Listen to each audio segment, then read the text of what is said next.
শুভেচ্ছা আমন্ত্রণ খেলাধুলা নিয়ে ইন্ডিপেন্ডেন্ট টেলিভিশনের নিয়মিত আয়োজন যত খেলায়, সাথে আছি মোহাম্মদ নাজিম। শুরুতে জানাবো শিরোনাম। আরও পরিণত সাকিবকে মুখিয়ে দেখতে গুরু ফাহিম সালাউদ্দিন, ধারাবাহিক পারফরম্যান্সের প্রত্যাশা।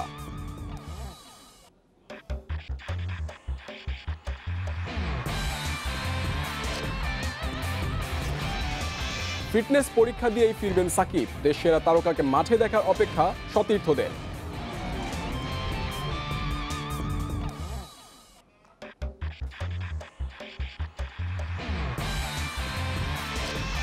7 মাস পর ঢাকায় জেমিরে সঙ্গী নতুন গোলকিপিং কোচ, নেপালের চ্যালেঞ্জে শিষ্যদের সামর্থ্যে আস্থা।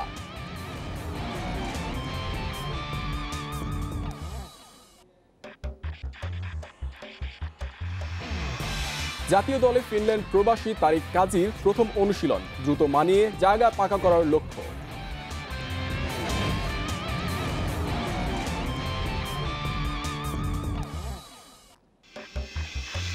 এতক্ষণ শুনছিলেন শিরোনাম, এবার বিস্তারিত। শুরুতে ক্রিকেট। বিকেএসপিতে 5 সপ্তাহ অনুশীলন করেছেন সাকিব আল হাসান, কিন্তু এতদিন টাইগার অলরাউন্ডারের প্রস্তুতি নিয়ে কথা বলতে মানাচ্ছিল। নিষেধাজ্ঞা শেষে সেই সময়ের অভিজ্ঞতা শেয়ার করেছেন সাকিবের দুই গুরু নাজমুল আবেদিন ফাহিম ও মোহাম্মদ সালাউদ্দিন। তারা জানিয়েছেন আগের চেয়ে পরিণত সাকিবকেই দেখা যাবে, পারফরমেন্সও আসবে ধারাবাহিকতা। পুরো সেপ্টেম্বর মাস বিকেএসপিতে প্রস্তুতি নিয়েছেন সাকিব। অনুশীলনের সার্বিক দায়িত্বে ছিলেন নাজমুল আবেদিন ও মোহাম্মদ সালাউদ্দিন। বিকেএসপি থেকে পেয়েছেন সব ধরনের সহযোগিতা।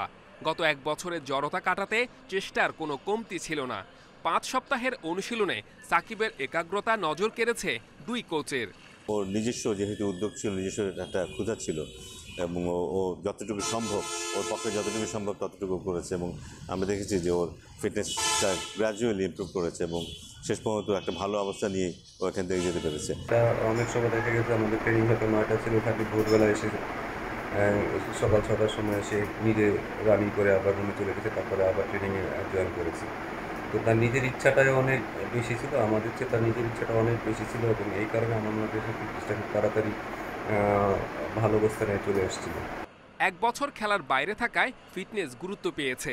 ধীরে ধীরে স্কিল ট্রেনিংও মনোযোগ দেওয়া হয়েছে। তবে সাকিব নিজেকে আরও পাকাপোক্ত করতে বক্সিং, রানিং, সুইমিংয়ে দিয়েছেন ঘন্টার পর ঘন্টা। লক্ষ্য ছিল একটাই, যে কোনো মূল্যে ফিরতে হবে সেরা ছন্দে। সাকিব আগের মধ্যে পালন করবে এবং যদি মনে করি যে হয়তো ম্যাচ খেলার সম্ভব, ম্যাচ যেহেতু খেলা নেই, ম্যাচ প্র্যাকটিসের একটু অভাব আছে, একটা খুব ভালো দিক হয়েছে যে আমাদের একটা ডোমেস্টিক লিগ শুরু হচ্ছে এবং এটা সে খেলবে।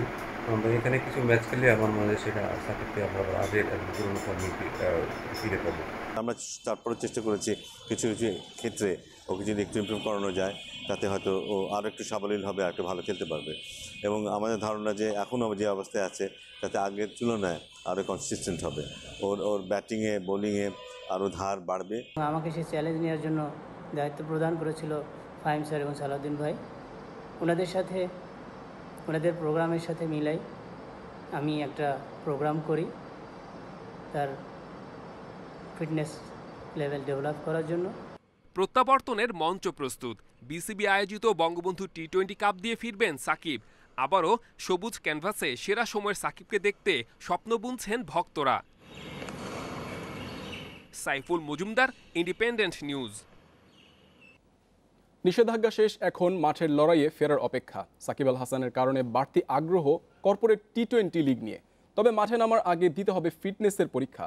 দেশের তারকাকে খেলায় দেখতে মুখিয়ে আছে ম্যানেজমেন্ট, সতীর্থরা। এদিকে প্রেসিডেন্টস কাপের তুলনায় ক্রিকেটার সংখ্যা বাড়ায় টি-20 আসরের পরিকল্পনাতে আসতে পারে বেশ কিছু পরিবর্তন। ওয়ানডের পর এবার চ্যালেঞ্জ টি-20। সংক্ষিপ্ত হচ্ছে ফরম্যাট, তবে বড় হচ্ছে পরিসর। 5 দলের টুর্নামেন্টে বাড়ছে ক্রিকেটার সংখ্যা। আনুপাতিক হারে সেটাই বাড়িয়ে দিচ্ছে প্রোটোকল নিয়ে তোড়জোড় আর ব্যাপ্তি। বিসিবির দেয়া এক্সপ্রেশন অফ ইন্টারেস্টে ইতিবাচক স্পন্সররা। কর্পোরেট লিগ নিয়ে সবার যে আগ্রহ, তার কেন্দ্রে সাকিব আল হাসান। হতে পারেন বিশ্বসেরা, তবে সবার জন্য একই আইন। কর্পোরেট লিগে খেলার আগে নিজের ফিটনেসের প্রমাণ দিতে হবে সাকিবকে। অনুসরণ করতে হবে কোভিড প্রোটোকলও। দীর্ঘ বিরতির পর টাইগার মহাতারকাকে দলে টানার আগে অনুসরণ করা হবে পুরো প্রক্রিয়া। ম্যানেজমেন্ট সতীর্থরা দেশের অলরাউন্ডারকে মাঠে দেখার অপেক্ষায়। একটা বছর একটা প্লেয়ার কেন ওর ফিটনেসের কী লেভেল আছে এটা তো দেখতে হবে। এটা আমাদের যে ফিটনেস ট্রেনার আছে ওরা তো ওকে দেখবে, ফিট করবে। তো ফিটনেস ছাড়া তো একটা প্লেয়ার খেলতে পারবে না। ওকে তো অবশ্যই ফিট করতে হবে এবং ওর ফিটনেস টেস্টটা তো অবশ্যই নিবে এবং ও নিজেও তো পুরোপুরি প্রিপারেশন নিয়ে তো নিজেকে প্রস্তুত করেই তো খেলবে। এক বছর সাকিব ভাইকে অনেক বেশি মিস করেছি। তার এই কঠিন সময় পার করে তার এই ফেরাটাকে অনেক বেশি সুন্দর হবে এই প্রত্যাশাই করি। ওয়েলকাম ব্যাক সাকিব ভাই। এক বছর অবশ্যই সবাই খুব অপেক্ষায় ছিল সাকিব ভাই কবে আসবে এবং ওনার এক বছর কত তাড়াতাড়ি সম্ভব শেষ হবে। So we are very happy যে সাকিব ভাই আমাদের মাঝে আবার ফেরত এসেছে। কর্পোরেট লিগে ক্রিকেটার সংখ্যা বাড়ায় পরিকল্পনায় পরিবর্তন আনতে যাচ্ছে বিসিবি। ম্যাচ সংখ্যা বিবেচনায় বাড়তে পারে ভেন্যু, প্লেয়ার্স ড্রাফট নাকি বাই চয়েস, তা নিয়ে এখনো সিদ্ধান্তে আসতে পারেনি বোর্ড। কোভিড-19 মহামারীতে অনেক কিছু মেনটেন করে কিন্তু সবাইকে এলিজিবল করা হচ্ছে খেলার জন্য। তো সেইটা সবাইকে মেনটেনটা করতে হবে। যেহেতু অনেকদিন পরে আমরা লোকাল প্লেয়ারদের নিয়ে টি-20 একটা ফরম্যাটে আমরা যাচ্ছি, তো এটা ফাইনাল না হওয়া পর্যন্ত আপনাদেরকে পুরোপুরি আপডেট দিতে পারছি না। আমরা এটা নিয়ে কাজ করছি। প্রেসিডেন্ট কাপ দিয়ে জেতা গেছে ক্রিকেট মাঠ ফেরানোর চ্যালেঞ্জ। টি-20 টুর্নামেন্টের সফল আয়োজনের মাধ্যমে খুলে যাবে আন্তর্জাতিক ক্রিকেটের দরজা। তবে উইন্ডিজ সিরিজের আগে ক্রিকেটারদের 3 ফরম্যাটেই অভ্যস্ত করিয়ে নিতে চায় বোর্ড। সে লক্ষ্যে কর্পোরেট টি-20 শেষে হয়তো আয়োজন করা হবে 4 দিনের কিছু ম্যাচ। জহিরুল ইসলাম, ইন্ডিপেন্ডেন্ট নিউজ, ঢাকা। টবি রেডফোর্ড হাই পারফরমেন্স ইউনিটের নতুন কোচ। যাদের নিয়ে কাজ করবেন তাদের বেশিরভাগই অনূর্ধ্ব-19 বিশ্বকাপ জয়ী দলের সদস্য। টাইগার ক্রিকেটের ভবিষ্যতে প্রতিনিধিদের দীর্ঘমেয়াদী সার্ভিসের জন্য গড়তে চান টবি রেডফোর্ড। কাজ করবেন লঙ্গার ভার্সনের দুর্বলতা নিয়ে। টবির বিশ্বাস 2023 বিশ্বকাপের দলে থাকবে এইচপি ইউনিটের বড় অংশ। টেস্ট ক্রিকেটে বাংলাদেশ অনেকটা পিছিয়ে। দীর্ঘ সময় সার্ভিস দিতে ওদের বেসিক টেকনিকে ঘাটতি আছে। আশা করি এইচপি থেকে জাতীয় দলের সেই অভাব পূরণে সাহায্য করতে পারবো।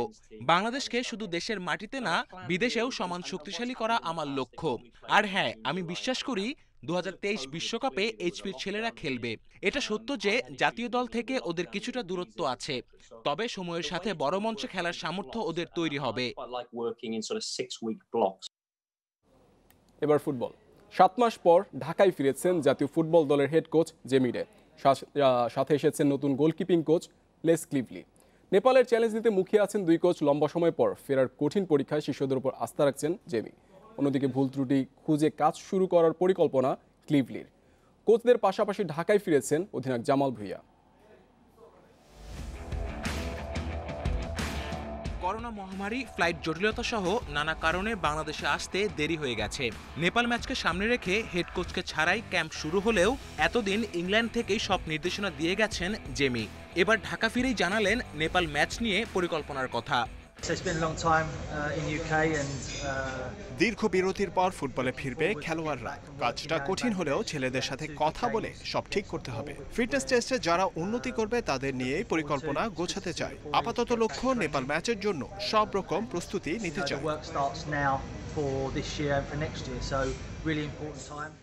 জেমিডের সাথে দেশে এসেছেন নতুন গোলকিপার কোচ লেস ক্লিভলি। শিষ্যদের সাথে বসেই পরবর্তী করণীয় ঠিক করবেন জেমি, আর খেলোয়াড়দের দুর্বল জায়গা খুঁজে পরিকল্পনা সাজাবেন ক্লিভলি। 8 মাস পর বাংলাদেশে ফিরলাম। এতদিন হোয়াটসঅ্যাপ গ্রুপই ছিল ভরসা। ওখানে ট্রেনিং নিয়ে আলোচনা হতো, যা যথেষ্ট ছিল না। ক্যাম্পে ছেলেদের সঙ্গে দেখা হবে ভেবে ভালো লাগছে। সামনে 2টি গুরুত্বপূর্ণ ম্যাচ আছে, সেটি নিয়েই ভাবতে চাই।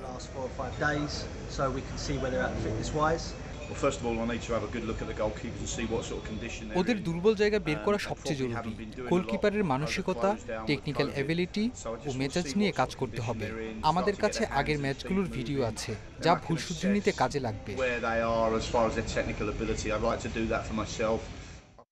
ঢাকায় ফিরেছেন অধিনায়ক জামাল ভুঁইয়া। জেমি ক্লিভলির পাশাপাশি তিনিও থাকছেন কোয়ারেন্টিনে। করোনা পরীক্ষা শেষেই যোগ দিবেন অনুশীলনে। Kamrul Hasnat, independent news, Dhaka. ঢাকার কন্ডিশনের সঙ্গে দ্রুত মানিয়ে নিতে চান ফিনল্যান্ড প্রবাসী তারিক কাজী। অধিনায়ক জামাল ভুঁইয়ার মতো তিনিও অবদান রাখতে চান দেশের ফুটবলে, হতে চান নির্ভরযোগ্য সদস্য। নেপালের বিপক্ষে অভিষেক রাঙাতে প্রস্তুত তারিক।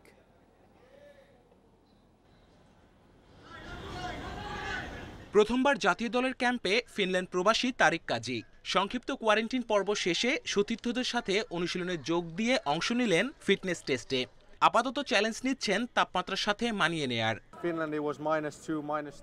-2 থেকে 3 ডিগ্রিতে খেলেছি। এখানে তাপমাত্রা বেশ গরম। আপাতত আবহাওয়ার সাথে মানিয়ে নিতে কাজ করছি।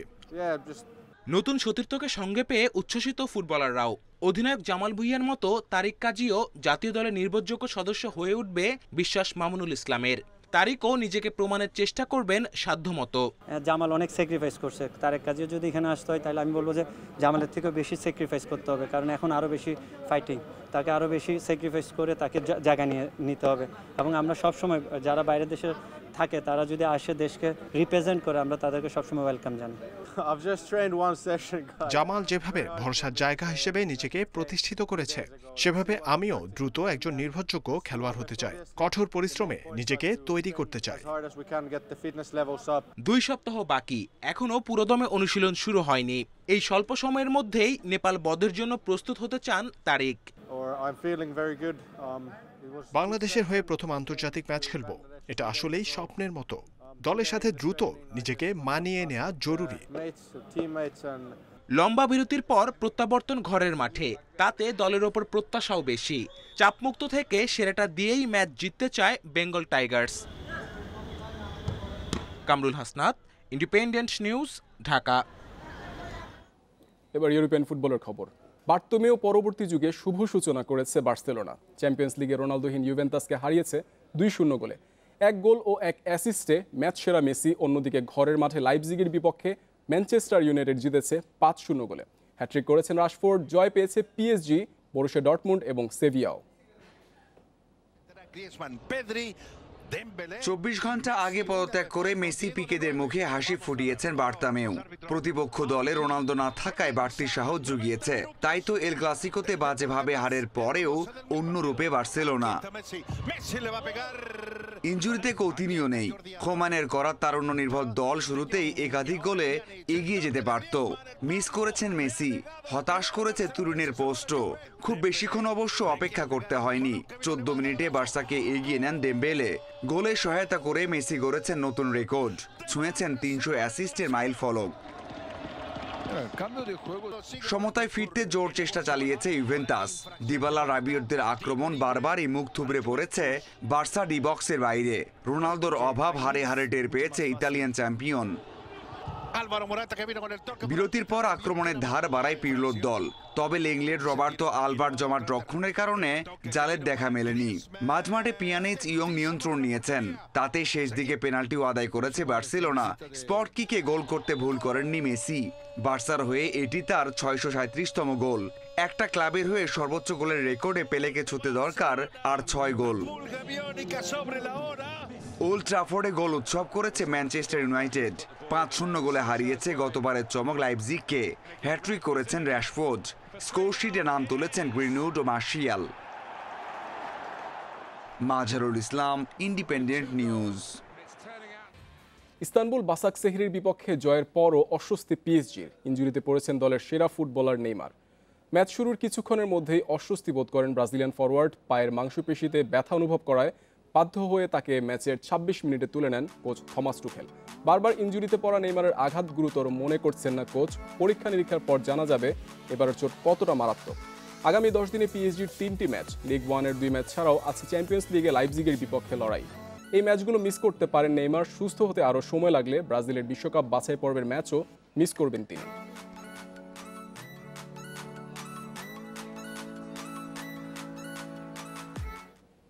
রাতে ইউরোপা লিগের আলাদা ম্যাচে মাঠে নামছে আর্সেনাল, রোমা, বেনফিকা ও নাপোলি। রাত 2টায় গানারদের প্রতিপক্ষ আইরিশ ক্লাব ডানডাল্ক।